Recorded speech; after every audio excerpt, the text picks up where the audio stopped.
Radha Radha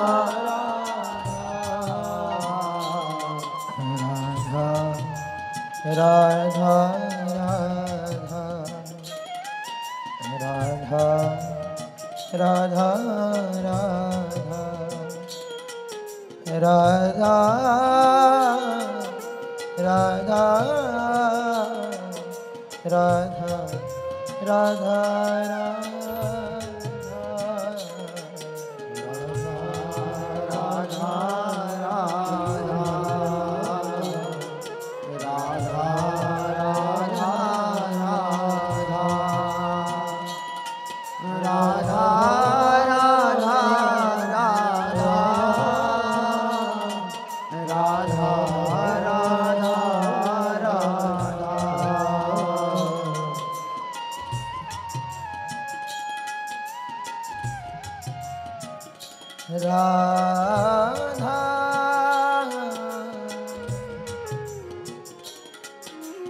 Radha Radha Radha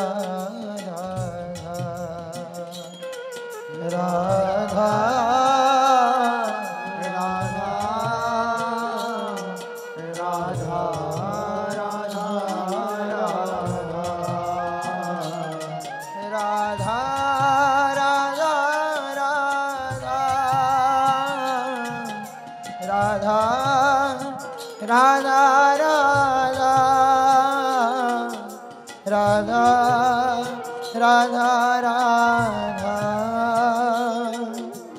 Radha Radha